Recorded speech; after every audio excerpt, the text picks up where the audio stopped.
Donald Trump looked absolutely horrible as he arrived in Washington, D.C. last night after a disastrous landing in Florida. He was in Florida for a PGA tournament at one of his clubs in Doral. It turns out it was the worst PGA tournament in the history of the league. It was the least attended, lowest energy. But the reason Donald Trump looks so horrible, in addition to his cognitive and physical decline we've been talking about, why it looks like he was punched in the face, why it looks like he's seeing ghosts right now, is he got a dire ultimatum from Iran after Donald Trump was making these deranged social media posts aboard Air Force One during this disastrous landing. Donald Trump ranted and raved like a lunatic on his social media platform, making it seem that the United States was going to send naval ships into the Strait of Hormuz and escort some of the tankers that were there.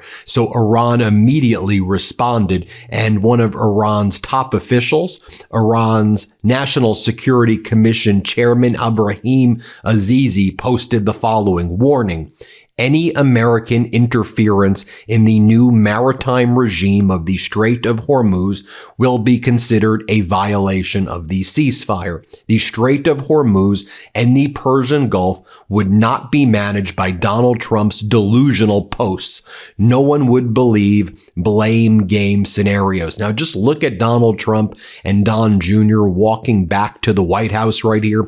Donald Trump needed Don Jr. to help him walk and carry his bags as Iran was just piling on. You then had Iran's foreign ministry spokesperson post the following: the president of the United States openly describes the unlawful seizure of Iranian vessels as piracy, brazenly boasting that we act like pirates. This was no verbal slip. It was a direct and damning admission of the criminal nature of their actions against international maritime navigation.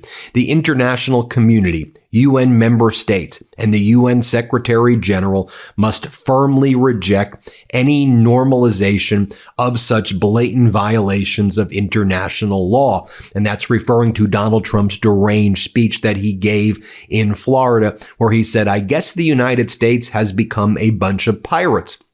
And it's quite profitable when we steal Iranian cargo ships. Now, when Donald Trump was aboard Air Force One, as we were heading into Monday, now today is Monday, but Donald Trump does market manipulation with his outside chief propagandist, a guy by the name of Barack Ravid from Axios. Every Sunday, Donald Trump and Barack Ravid pull this. Every Friday, Donald Trump and Barack Ravid pull this. It is a racket that we call out here on the MeidasTouch network because, in my opinion, it is patently intended to manipulate the markets, while nothing material has changed in that the Strait of Hormuz remains closed and firmly under the control of Iran. So Barack Ravid last night, while Donald Trump was aboard Air Force One having this disastrous landing, Donald Trump panics and he goes, it's Monday. I forgot it's market manipulation Monday. I was so caught up in the disastrous low energy PGA event in Doral.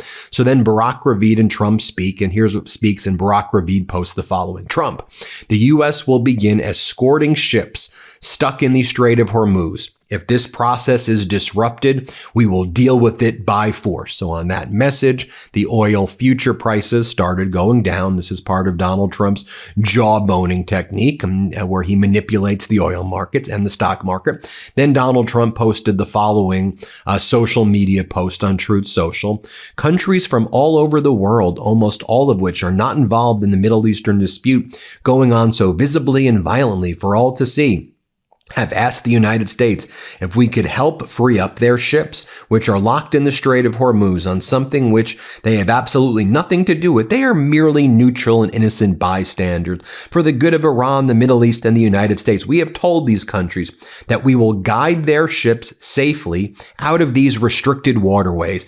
so that they can freely and ably get on with their business. Again, these are ships from areas of the world that are not in any way involved with that which is currently taking place in the Middle East. I've told my representatives to inform them that we will use best efforts to get their ships and crews safely out of the strait. So when you would read that, you would say, so is Donald Trump sending Navy ships into the Strait of Hormuz to help escort some of these ships? That's how Iran was taking it at first. That's why you have these Iranian leaders saying the things that I just told you. Also, Iran issues a warning to ships close to the United Arab Emirates, indicating that if the U.S. indeed engages in a Navy mission in the Strait of Hormuz, that the United States, that Iran would strike the United Arab Emirates. Here's a message that just went out. Ships anchored near the Ras Al Khaimah, UAE, were suddenly told over the radio to leave and head toward Dubai, with reports linking the warnings to Iran's Revolutionary Guard Corps.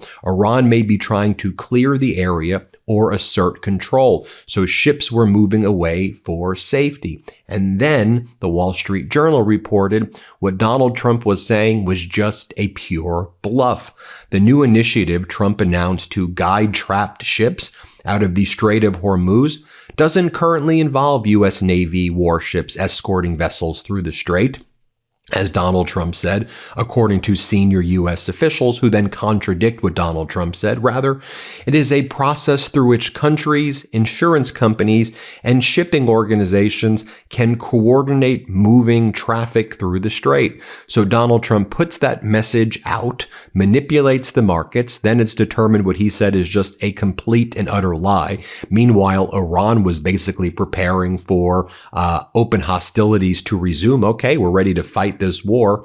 And then you have a statement coming out. Actually, that's not really what Donald Trump meant. I mean, how utterly embarrassing is that? Then U.S. CENTCOM had to clean this up for Donald Trump. So CENTCOM right now, which has been utterly compromised by this ridiculous Trump propaganda, in my opinion, which is sad because CENTCOM should be nonpartisan and non-political, but they have to clean up this mess that Donald Trump created. And so this is what they write. They go, CENTCOM forces will begin supporting Project Freedom May 4th to restore freedom of navigation. The mission, directed by the president, will support merchant vessels seeking to freely transit through the essential international trade corridor.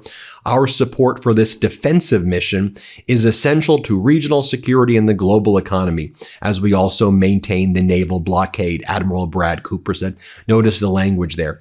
This defensive mission is what they're saying. Okay, defensive mission. Then it goes on to say, last week, the U.S. Department of State announced a new initiative in partnership with the Department of War, the Defense Department, to enhance coordination and information sharing among international partners in support of maritime security. So in other words, you're saying you're just re-announcing what was already announced last week, but now Donald Trump is pretending that this is a naval mission to escort ships through the Strait of Hormuz. Do you realize how utterly deranged this is? Well, it gets worse because Donald Trump in the White House kept on posting AI photos of himself holding Uno cards. And then it says, I have all the cards.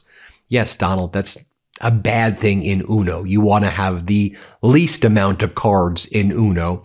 Our editor-in-chief, Ron Filipkowski, writes, in Uno, that means you are losing. We posted on the MeidasTouch account, bringing Uno cards when your opponent has a straight.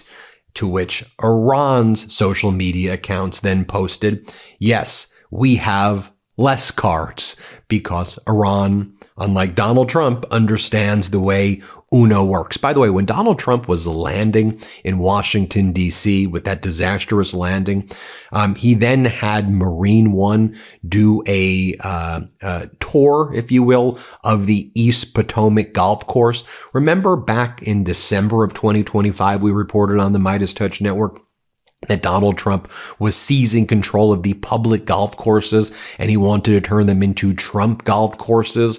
Well, over the past week or so, Trump's been pushing that plan in addition to the Triumphal Arch and the Golden Ballrooms and the Trump Kennedy Center and all of these things.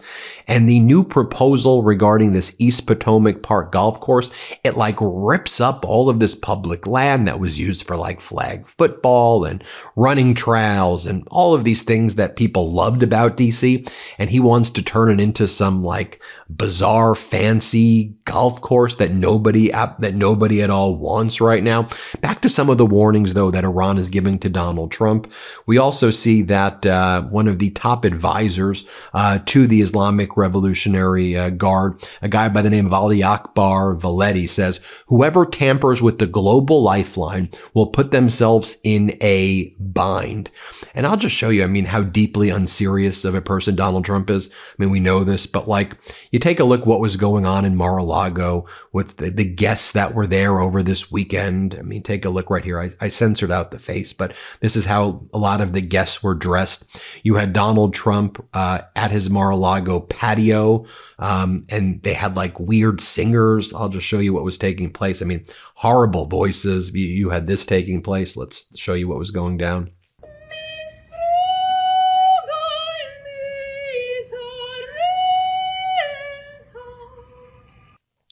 And while Donald Trump is involved in that jester activity, that deeply unserious behavior, you have Iran's President Pezeshkian and Iran's Foreign Minister Araghchi taking calls with former allies of the United States. I mean, for example, you have Germany's Foreign Minister reaching out to his counterpart, Foreign Minister Araghchi. Foreign Minister Araghchi speaking with the French, speaking with others on a bilateral basis. And meanwhile, you have Iran social media accounts mocking Donald Trump with posts like this. This is 100% on brand. Here's what they posted. Of everything else, we then land on top of it, and we took over the ship, we took over the cargo, we took over the oil. A very profitable business. Who would have thought we were doing that? We're like pirates. We're sort of like pirates. And then you have like lots of Trump propaganda outlets saying, well, it looks like Iran's planning to send dolphins loaded with explosives to attack American ships, and Iran has a dolphin army, and Iran's just mocking that. CENTCOM update, Persian Gulf, dolphins have Trump on their kill list. Next, they'll boycott his yacht parties and demand free Iranian I mean, they're just mocking the hell out of the United States now. On a very serious note, though, as well, all of this is deeply serious, but it was reported that a tanker was attacked by multiple unknown projectiles on the Oman corridor of the Strait of Hormuz, kind of right near some of the area where some of those ships were evacuating. The attack happened just before Donald Trump announced unilateral U.S. Navy operations in the Strait of Hormuz, although it turned out what Donald Trump announced was actually, we made an announcement last week about offering coordination with insurance companies and ships if they want to leave on their own, but the United States is not sending its ships through the Strait of Hormuz. And so the status quo remains unchanged, but it does see, I mean, Iran still controls the Strait of Hormuz. No insurance companies are going to insure ships to leave the Strait of Hormuz, or if they do, it's going to be at an exorbitant price. No ships are going to be leaving. And so this is just more of Donald Trump's market manipulation for you. That's really what we see over and over again. And, look, go back to mid-March, where Barack Ravid posted, Donald Trump inks deal with international coalition. They're heading into the Strait of Hormuz. Remember, then the oil plummeted. The price of oil plummeted. The futures. It's like, oh, the U.S. Navy's going into the Strait of Hormuz. They pull this it seems like every Sunday now. There's a Friday manipulation right as the markets are getting ready to close to bump it up for the week. Then as the market starts, they do it. They let the market kind of Tuesdays, Wednesdays, the markets go down. Then usually Thursday, Fridays, they pump it back up. I mean, it's the same cycle we've been seeing now, right? Let me know what you think. Hit subscribe. Let's get to 7 million subscribers. Thanks everybody for watching. New Meidas merch. Head to store.MeidasTouch.com today and get yourself the best pro-democracy gear and show your support. That's store.MeidasTouch.com.